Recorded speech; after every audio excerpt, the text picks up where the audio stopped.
Chapter 5. Be careful when you go to the temple. Do not offer your sacrifice the way fools do, because they do not even know that they are doing it wrong.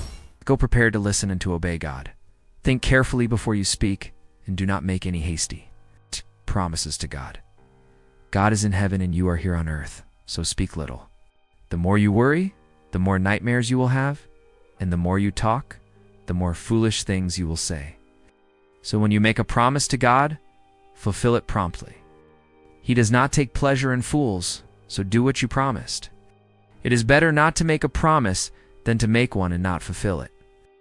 Do not let your own words cause you to sin. Then you will not have to say to the priest that what you meant was not exactly what you said. Why make God angry with you? Why allow him to destroy the work of your hands? Even in your many dreams, in all your illusions, and in everything you say, you must fear God. Do not be surprised when you see injustice in the government somewhere, when the poor are oppressed and their rights are denied. Each official is watched by a higher one, and above them are even higher authorities. They say that everyone benefits from the land, but the king depends on what the land produces. Whoever loves money is never satisfied. Whoever is eager to become rich never has enough. This too is meaningless. As a person's wealth increases, so do those who consume it. What benefit does the owner gain, except the satisfaction of seeing that he is rich? The worker may have little or much to eat, but at least he sleeps well at night. The rich, however, worry so much about their possessions that they cannot sleep. I have seen a sad thing in this world. Some people save money and suffer because of it. They lose everything in a bad investment and leave nothing for their children. Just as we come into this world, so we leave it with nothing in our hands. In spite of all our work, we cannot take anything from this life. This also is very sad. We leave this world the same way we entered it. We work hard trying to catch the wind, and what do we gain from it? What we gain is a life spent in darkness and sorrow, full of worry, sickness, and bitterness. So I came to this conclusion. The best thing a person can do during the short life God has given is to eat and drink and enjoy the fruits of his work. This is what each person receives.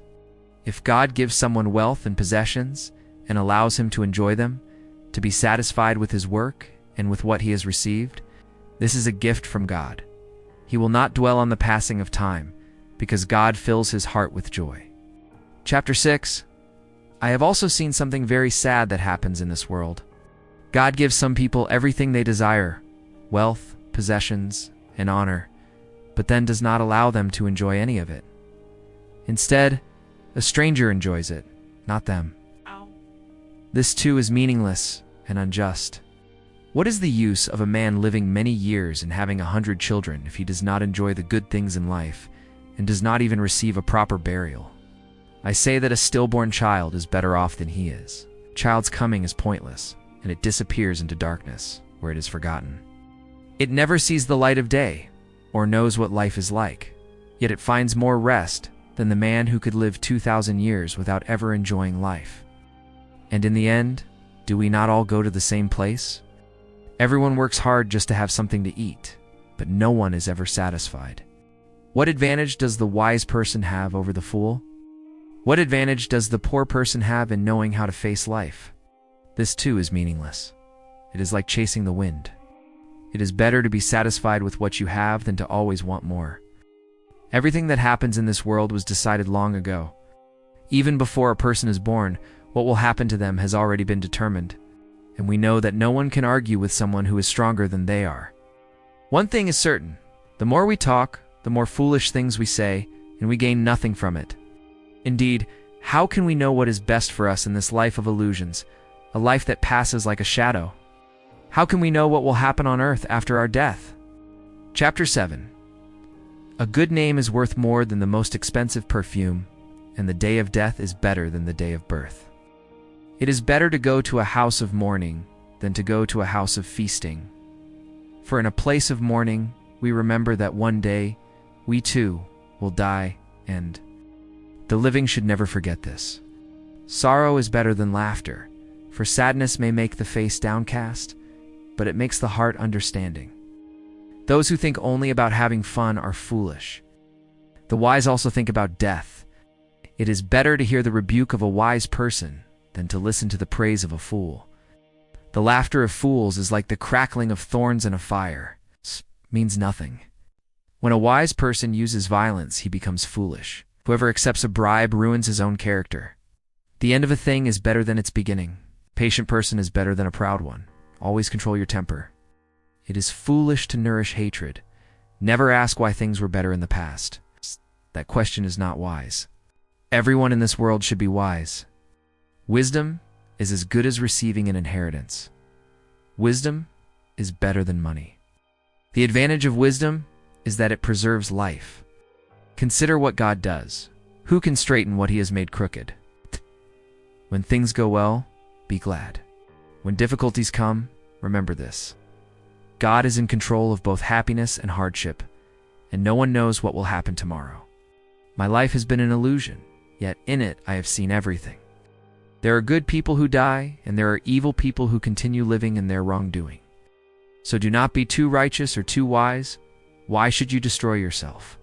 But also do not be too wicked or too foolish. Why should you die before your time? Avoid both extremes. Whoever fears God will succeed in everything. Wisdom can do more for a person than 10 rulers can do for a city. There is no one in the world who always does what is right and never makes a mistake. Do not listen to everything people say, for you may hear your servants speaking badly about you. You know very well that many times you yourself have spoken badly about others. I used my wisdom to examine all this. I was determined to be wise, but I could not attain wisdom. How can anyone discover the meaning of what happens? It is too deep for us and very hard to understand, but I decided to study and understand things. I was determined to find wisdom and to discover the answers to my questions. I wanted to know why wickedness and lack of judgment are foolishness. I found something more bitter than death, a certain kind of woman. The love she offers is a trap or a net to catch you. Her arms are chains to bind you. The man who pleases God can escape her, but the sinner cannot. I discovered this little by little as I searched for answers to my questions. I looked for other answers, but found none. Among 1,000 men, I found one I could respect, but among women, I found none. Everything I learned comes down to this. God made us simple and upright, but we complicated everything. Chapter 8, only the wise are able to explain things. A person's wisdom shines on their face and softens even a harsh expression, even if it is unattractive. Obey the king's commands, because in God's presence, you swore to be faithful to him. The king can do whatever he wants. Do not hurry to leave his presence, and do not insist on doing something wrong. The king acts with authority, and no one can complain about what he does. As long as you obey his commands, no harm will come to you. The person who has wisdom knows how and when to act. There is a right time and a right way to do everything. But our great problem is that we do not know what will happen tomorrow, and there is no one who can tell us. No one can control the wind or hold it back. In the same way, no one can avoid death or postpone it to another day. We must face this battle, and there is no way to escape. I saw all this when I considered the things that happen in this world. There was a time when some had power and others suffered, being dominated by them. I saw the burial of wicked people. On the way back from the cemetery, I noticed that they were praised right there in the same city where they had done evil. This too is an illusion. Why do people commit crimes so easily? It is because criminals are not punished at once. A criminal may commit 100 crimes and still go on living. Yes, I know people say that if you fear God, everything will go well for you, but it will not go well for the wicked. Their life passes like a shadow. They will die young because they do not fear God. Yet this makes no sense. Look at what happens in the world. Many times the good are punished instead of the wicked. The wicked are rewarded instead of the good. As I say, this too is an illusion. Therefore, I am convinced that we should enjoy ourselves, because the only pleasure we have in this life is to eat, drink, and enjoy ourselves. At least we can do this while we work during the life that God has given us in this world. Every time I tried to become wise and understand what happens in this world, I realized that we may stay awake day and night and still never be able to understand what God does. No matter how hard we try, we will never understand. The wise may say that they can understand, but in truth, they do not understand either.